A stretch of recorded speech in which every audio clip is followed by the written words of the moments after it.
భారత క్రికెట్ జట్టు యువ కెప్టెన్ శ్రేయస్ అయ్యర్ ఎట్టకేలకు ఓ అంతర్జాతీయ మ్యాచ్లో కెప్టెన్గా తన మొదటి విజయాన్ని రుచి చూశాడు.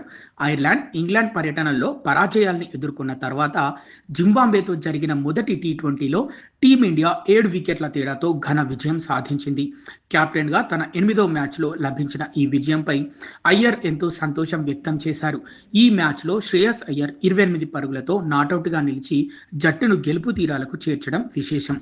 ఈ విజయంతో పాటు భారత యువ ఆటగాళ్లు మైదానంలో ఆకట్టుకునే ప్రదర్శన చేశారు. స్పీడ్ స్టార్ మయాంక్ యాదవ్ వేసిన ఇన్నింగ్స్ మొదటి బంతికే వికెట్ పడగొట్టి ప్రత్యర్థి జింబాబ్వేపై తీవ్ర ఒత్తిడి పెంచారు. మరోవైపు young opener Vaibhav Suryavanshi mind blocking బ్యాటింగ్తో కేవలం 18 బంతుల్లోనే హాఫ్ సెంచరీ సాధించారు.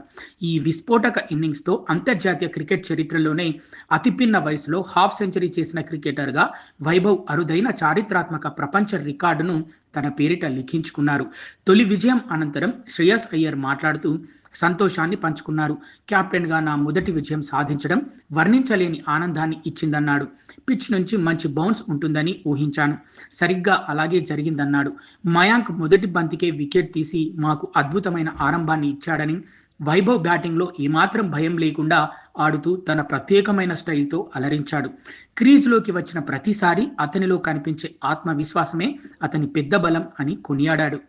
గతంలో ఐర్లాండ్ పర్యటనతో టీమిండియా టీ20 కెప్టెన్గా శ్రేయస్ అయ్యర్ ప్రయాణం ప్రారంభమైంది. ఇప్పటి వరకు ఆయన సారథ్యంలో భారత జట్టు మొత్తం 8 టీ20 మ్యాచ్లు ఆడింది. ఇందులో 6 మ్యాచ్లలో పరాజయం ఎదురవ్వగా ఒక మ్యాచ్ వర్షం వల్ల రద్దయింది. కాగా ప్రస్తుత జింబాబ్వే మ్యాచ్తో మొదటి విజయం ఖాతాలో పడింది.